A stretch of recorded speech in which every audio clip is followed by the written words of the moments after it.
Hello, everyone. You're listening to the Small Business Show. My name is Swire. My guest today is Walter Hill Jr. He's an entrepreneur and author. I'm really excited for this episode today. Not only Walter has over 40 years of business experience, he's also the founder, one of the most respected professional in the promotional product industry. He founded Icon Blue in 1998. So, with further ado, welcome to the show, Walter. Well, thank you, Swire. I'm very happy to be here with you. For the listener who might not yet be familiar with your work and your book, Think Red Flag, what Mhm. should they know about you? What should they know? They should know that first of all, my purpose for writing the book, Think Red Flags, is because what I hope to accomplish with it was to share some of the key elements that I developed in my business process that helped me become successful. Not only in this business, but many of those principles were applied to my personal life as well. Um, there are I'm basically a fundamentalist in that the things that they will someone will learn from reading the book Think Red Flags um, are very basic things that sometimes people say are common sense, but I've always believed that if you can get enough of the fundamentals right, which was the strategy that I used, Swire, to start and run my business throughout my career, that if I can get some of the basic fundamentals, enough of those right collectively, then I was going to have a positive outcome. It didn't mean I wouldn't have some hiccups now and then, but uh, overall, I thought it would be a winning formula. Okay, that's good to know. Uh, I want to first ask, how did you become an entrepreneur? I know that your father is an entrepreneur, Yeah. especially why did you pick the promotional product to get into?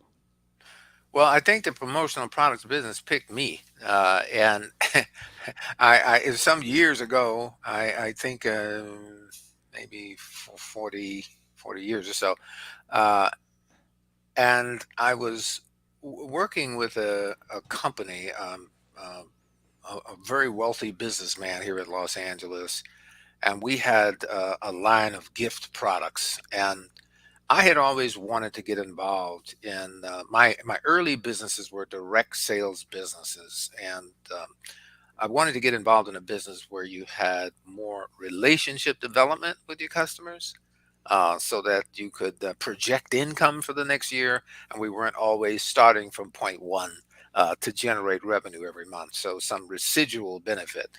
And I was introduced to a man. I happened to make a sales call on a promotional products company, company named Idea Man. The owner was Bob Waldorf, and he was impressed with my presentation, as I was very much younger at the time. And he said, "How much do you know about my business?" I said, "Not very much." And he started uh, to talk about the promotions business and what it did, and it made sense to me.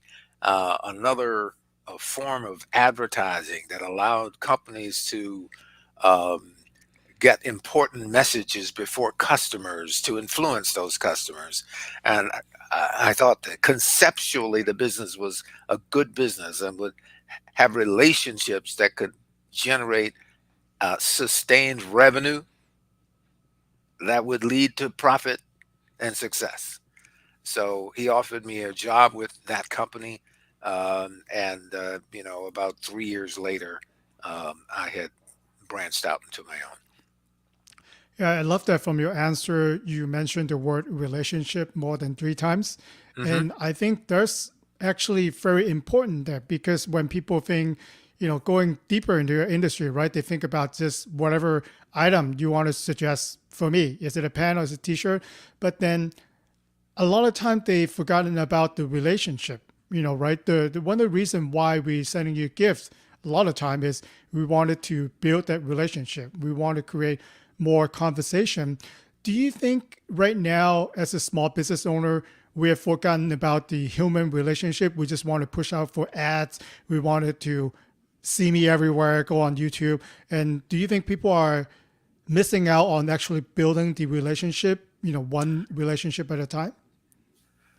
Well, I don't think I could address that. I'm not familiar with the overall statistics on what company, how people are thinking and what they're doing. However, I can tell you that the companies that are succeeding are companies that are relationship focused. Um, it's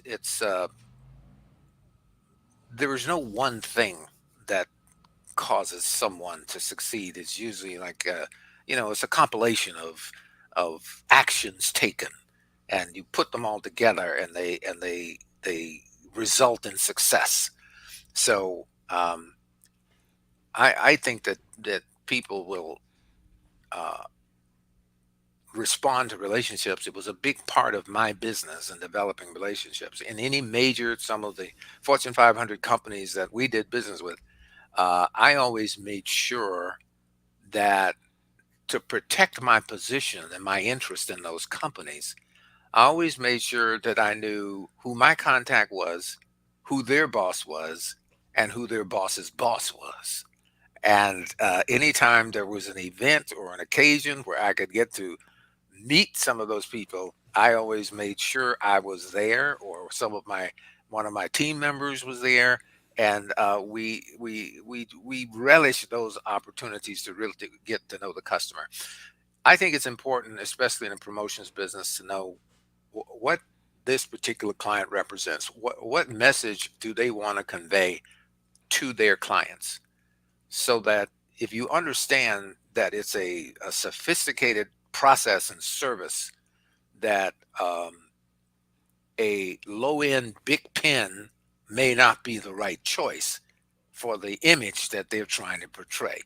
Now, that's not to say anything negative about the low end big pen. There's certainly places for it. It's very, very appropriate because they make a good quality product. But if a client is going to have a gift or higher level management people, obviously you would make a judgment on what you were giving so that it's commensurate with the image that you want to develop for your company. I think you make a very good point there because there are always going to be low cost provider, whatever industry that you're in. Yeah. But then if you took the time to know everyone in the team from your client, then you know what kind of color they want, for example, or Yeah. what kind of method of communication they like to be in contact with, or what are they really working on, what keep them up at night the most. If you have the solution for that, they will Hmm. actually pay you more money to pay for your food service, your food price, instead of going to get someone really cheap, down the line, or your competitor. So Yeah. I think uh, you really right. You took the time to understand your client, and then that's how you could build and maintain that relationship. Absolutely. Absolutely. And I think that it plays right into one of the things that I wrote about, because um, how do you get to a point where you understand what it is that you need to be doing? How do you find out what you should know that you don't know? I mean, that's one of the challenges with most entrepreneurs.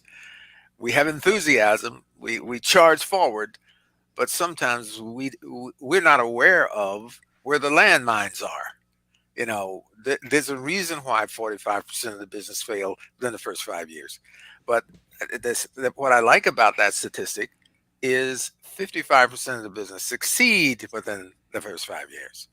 So the question that I would always ask myself is, what can I do so that I can evolve to that 55%? I can be a part of that 55% who succeed within the first 5 years of my business. So what do I need to know? And so the red flagging concept is one where you learn to use your intuition and your foresight. Everybody has it, and you project ahead to try to see, well, if I'm going to be successful in promotional products, what are the elements that I must get right? You don't have to do everything right. I mean, everyone makes mistakes, and we're going to make some mistakes, but there are some mistakes from which you can't recover, as you Mm. know. And if you're, especially if you're a small business, those are the mistakes that you want to avoid. You can do it.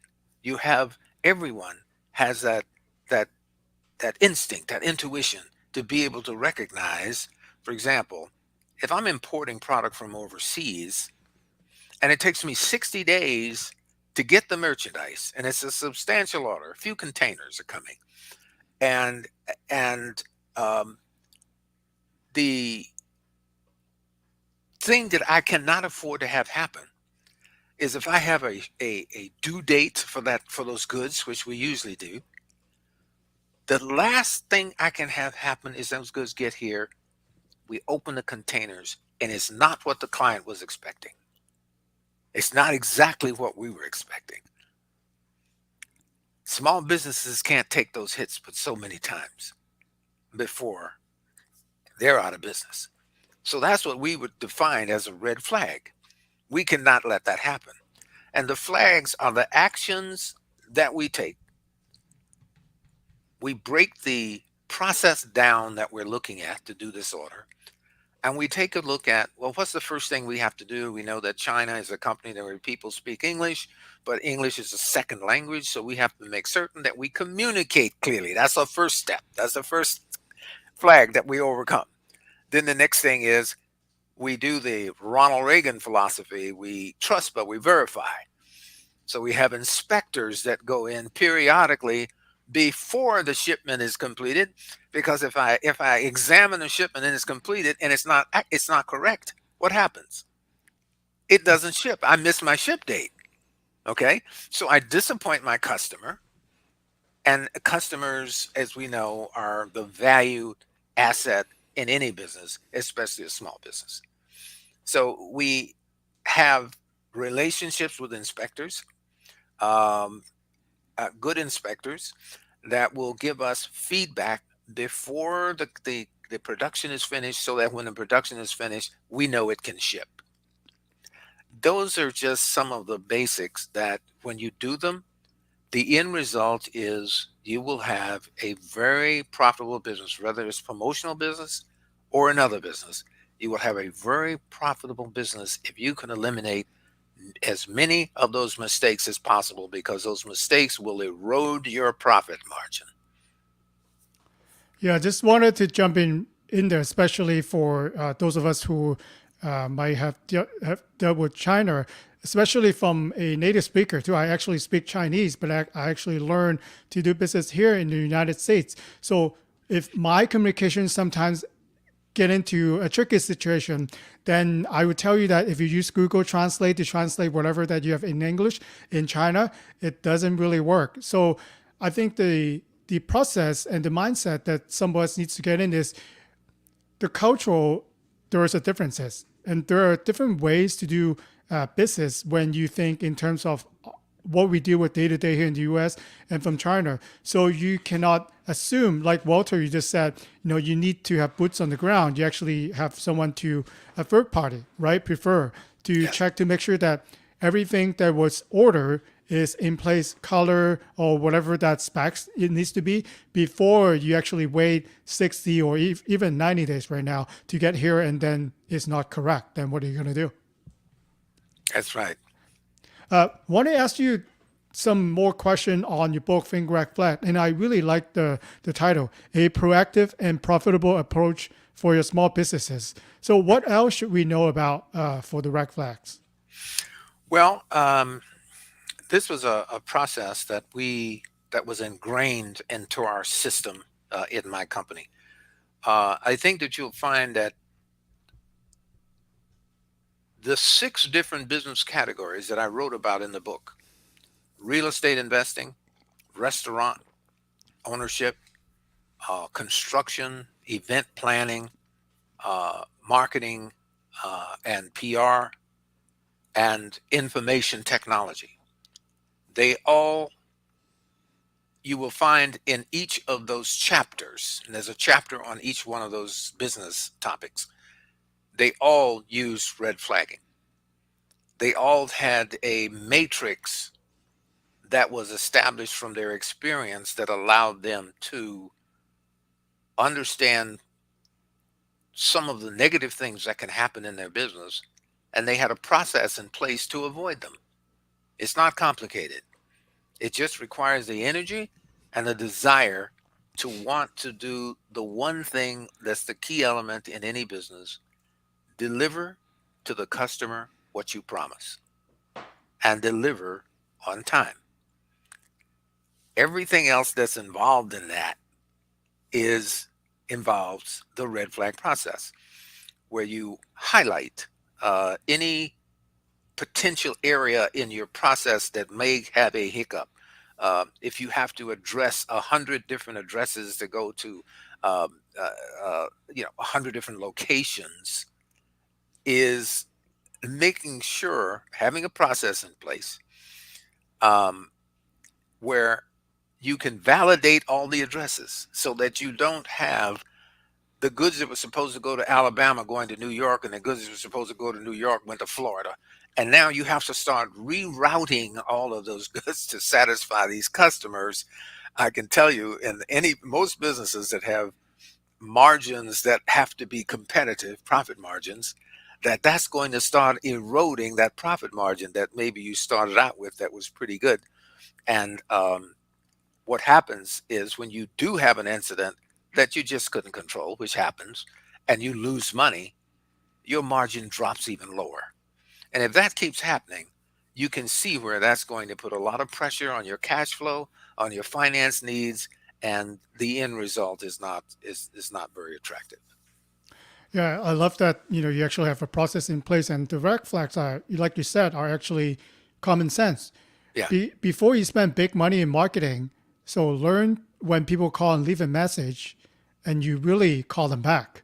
I'm yeah, surprised that a lot of time I call company. I said I want to place an order. Please call me back, and then they never call me back. So I went to their competitor. So it's just simple things like that, and I numerous times that customers have actually told me we send out a quote request, you respond right away, we start working, and then a week later, your competitor call me back.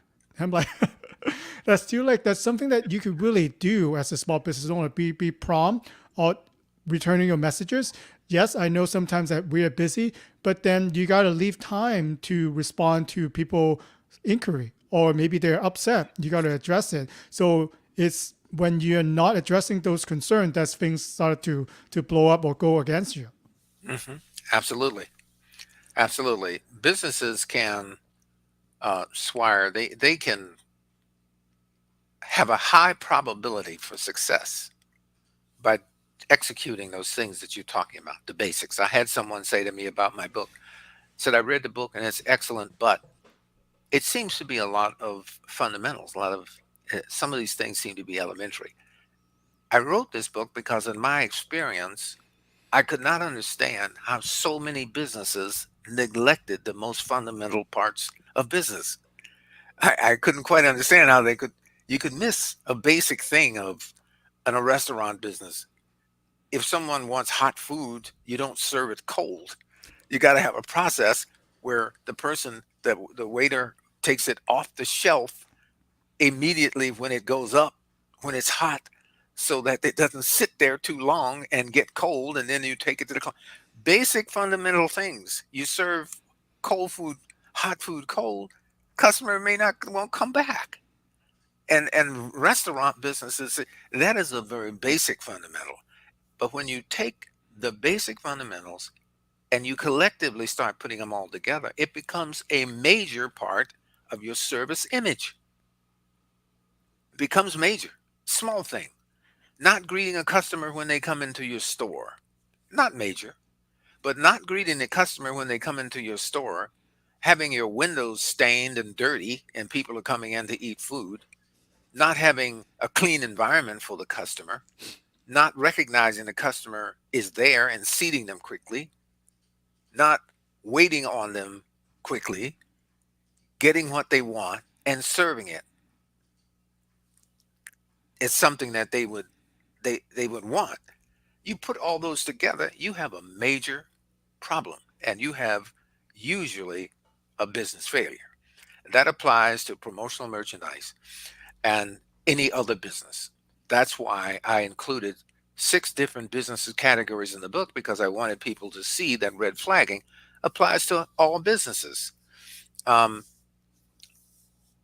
I've always wanted to talk a minute about how do you learn? How do you learn the ways uh, to the red flag process? I mean, how do you develop those instincts? Well, I want most people to understand they already have it. They already know how to do it.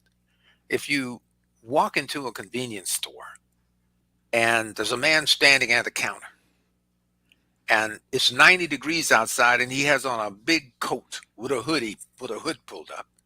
His hands are in his pocket. Right away your instincts would tell you this doesn't add up. There's something wrong here. So you either have the choice of backing away, leaving, or walking up to the counter where you might face danger. Those are the kind of instincts that we all have. As children, we're taught to cross the street, and before we do, we have to look both ways for traffic, right? Very basic, very elementary.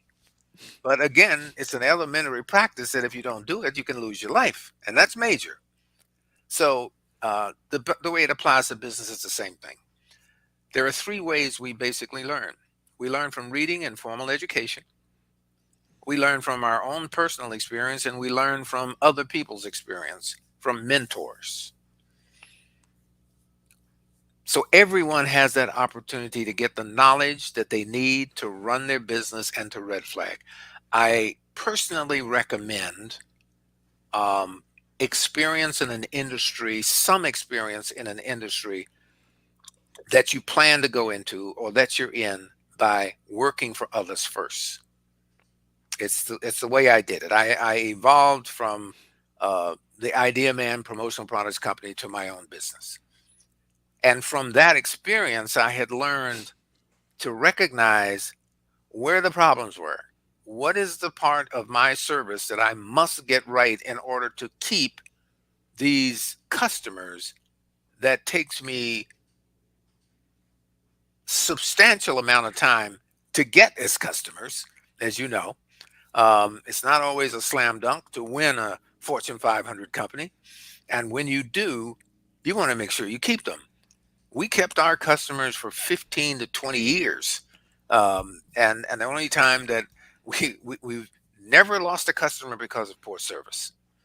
And the only time we would lose is when everybody retired or something. It just aged out. All the people were gone, and then they moved the purchasing back to Ohio, and it's no longer here. That kind of thing. We might have gotten bumped in that regard, but not because not because of service. And if you use your personal experience, other people's experience, um, it saves you a lot of time and money. I had one person say to me that you have to make mistakes. Mistakes are good because how else will you learn? Well, my response to them would, you're right about mistakes. You're going to make them anyway. I'm not suggesting that you're not going to make mistakes. I'm suggesting that there are levels of mistakes: high impact, medium mistakes, low impact. You can deal with low impact mistakes all the time.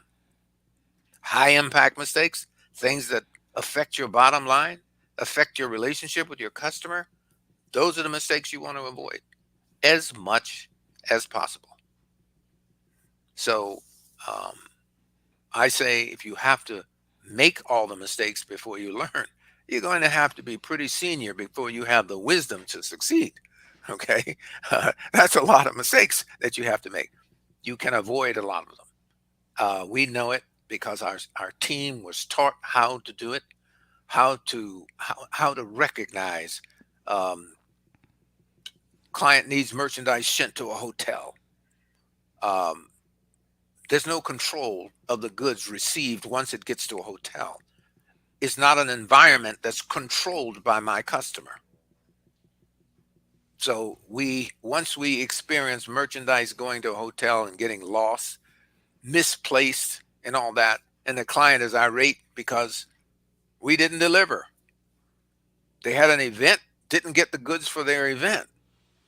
Well, the next time around, that was an experience, right? That's a mistake that we couldn't prevent.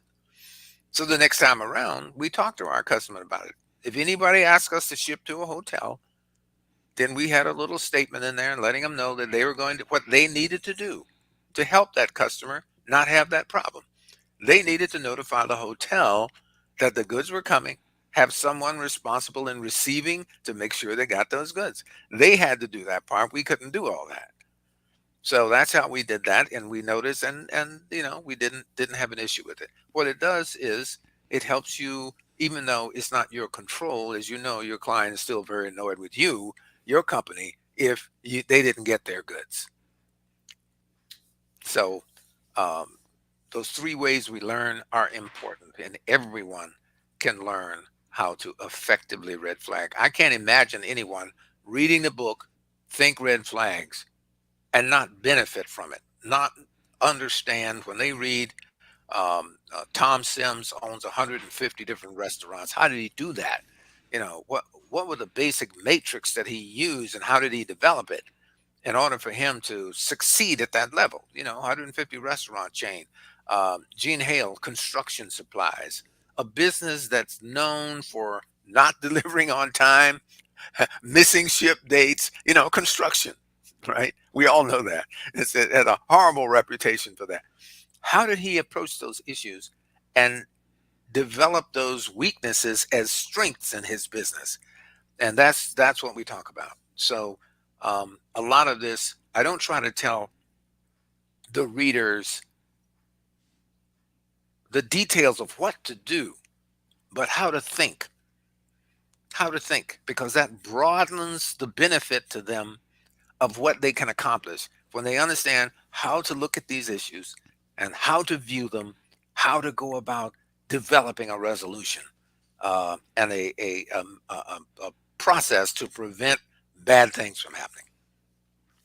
Yeah, I love that. And I'm a person that likes the basics and fundamental. When you point out very obvious that, if we are the customer, then we'll know, yeah, of course you got to have that. You know, like your example for a retail experience, right? When you walk in, would you rather to see a representative that just glare you and then walk away, or Yeah, they come at you a smile? How are you doing today? Is there something I can help you with?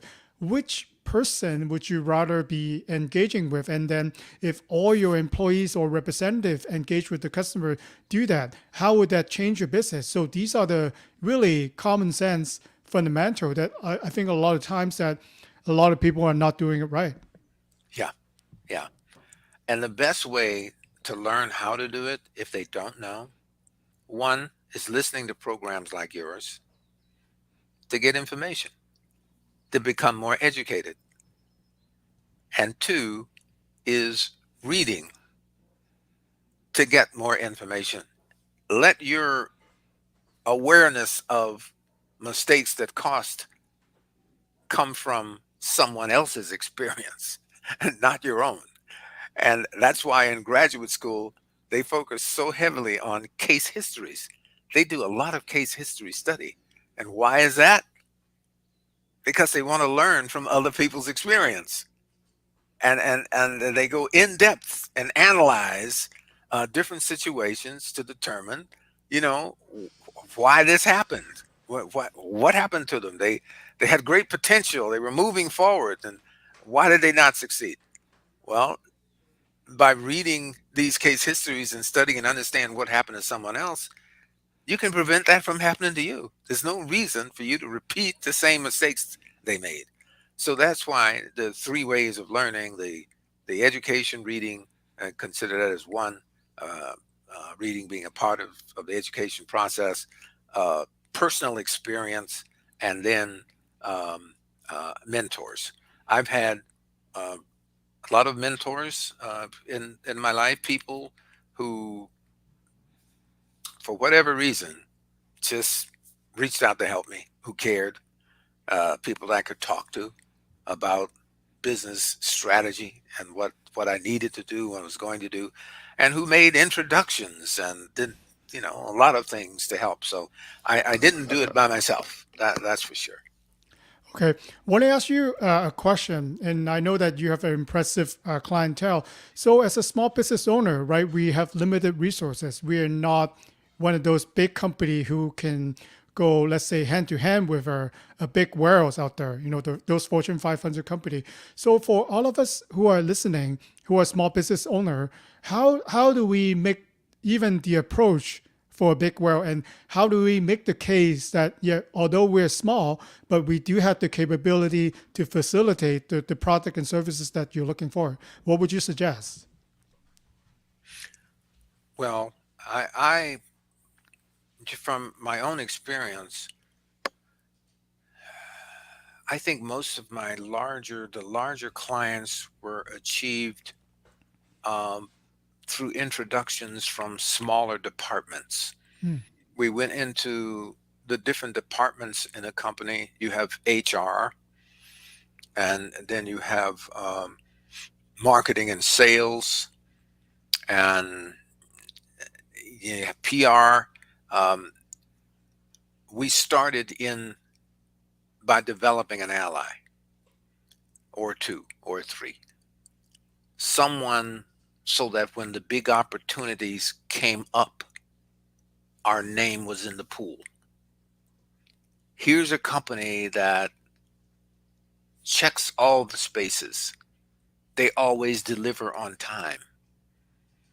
They have good ideas. They're an idea, so they serve as a partner because they're always trying to help us develop better ways to communicate messages to customers and to our teams and to our staff. Someone that when it comes to the table, there's someone at that table that can be a supporter of your company. It's hard to start by walking in cold with these big companies and just getting the big contract. Um, I was not able to be effective at doing that, and I'll be quite honest about that. I just not how it was done. In each case, we were the little guy. I started helping. I think at American Honda Motors, we started working with an individual who had community relations department, and she always had different events they wanted to support and things they did. Well, we made a friend. We established a relationship. And then one day when they were looking for someone to manufacture for a $2 million contract, our name came up as being very dependable over the years, and we got a chance to compete for the business, and we won. So I think um, hopefully that answers your question. Yeah, I think that's a great example. And I actually went to a seminar in our industry. The title was How to Double Your Sales Without Gaining a Single Client. So I think that's the exact concept. So maybe they stole your idea. And I want to share my personal experience. One of our biggest client today, we started doing a business card 2 days before Christmas for one of the executive within the company. If you are in the promotional product industry, you know that before Christmas, you have people call, you probably don't want to pick up, and they want something right before Christmas to give it out to people. So Right. we actually help facilitate that order. And then, like you said, I do take the time to get to know that executive assistant.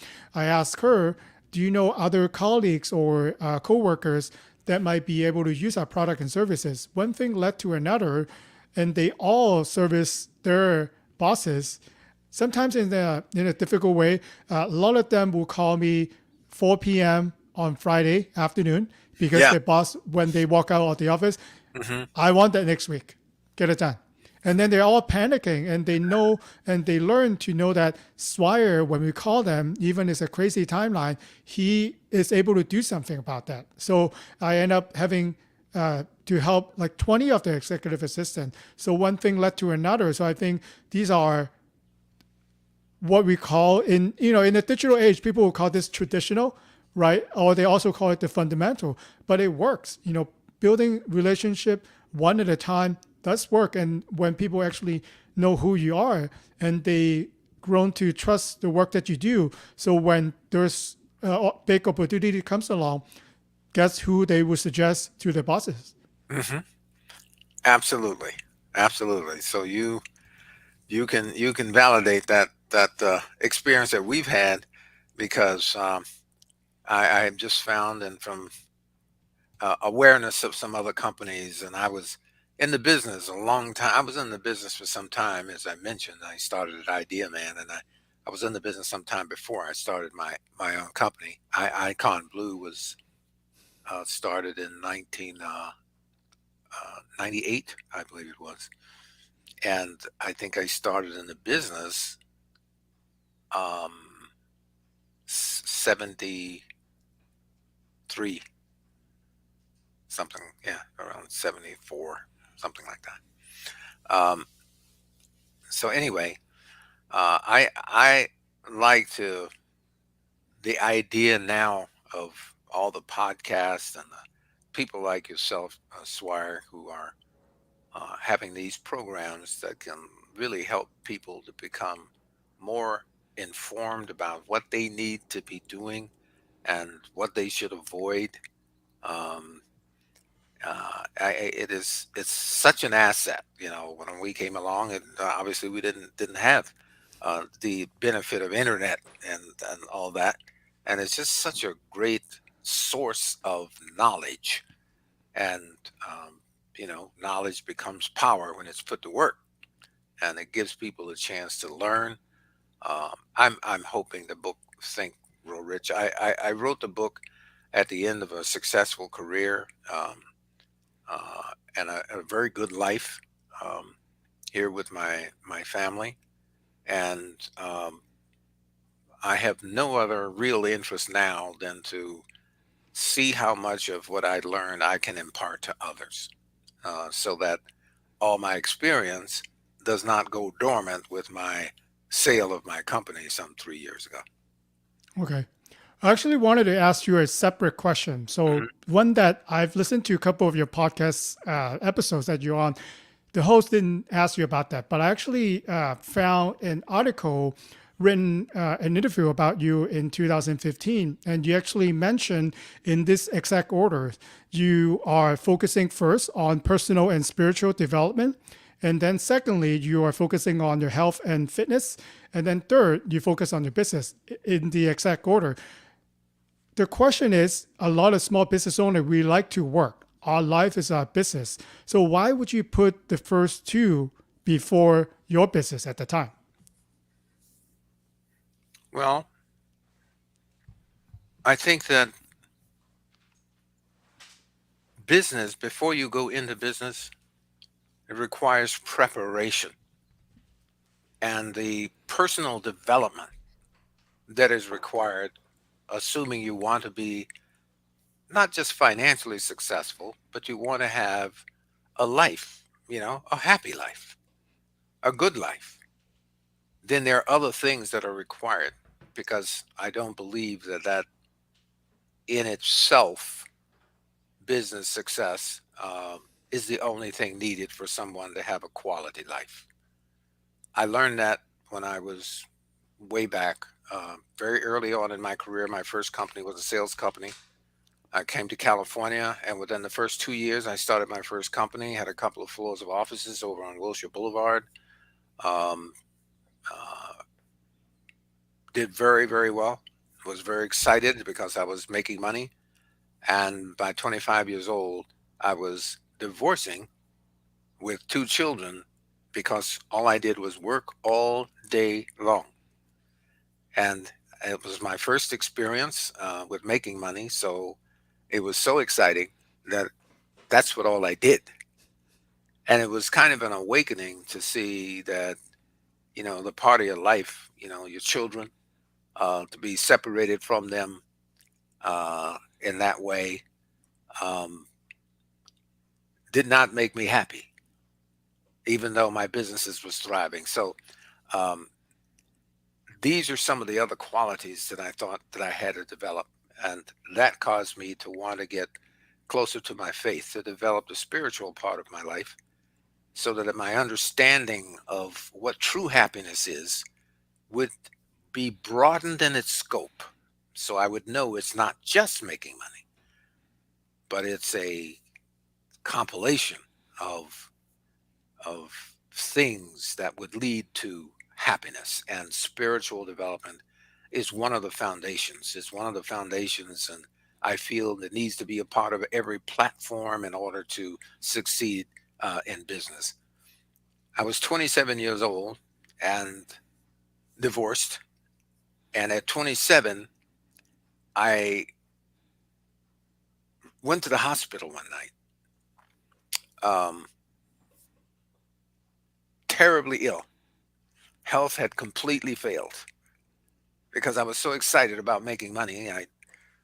I'd go hours, forget to eat, you know, uh, didn't stop at night for dinner, just ate as I went and didn't have any focus on health. And I lost my health.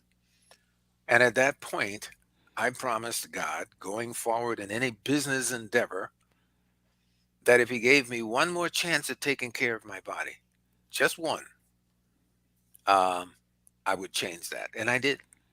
I came out of the hospital, completely changed my diet, shopping at the best markets, buying the best foods and fresh vegetables, running. I've been running ever since. I run, exercise ever since, and I'm 77 years old now. And so from 27 to 77 is a long time. I kept my word and my promise when I said, God, if you give me one more chance, I will do it differently. And I did. So therein uh, ties the spiritual development to exercise and health and fitness to business.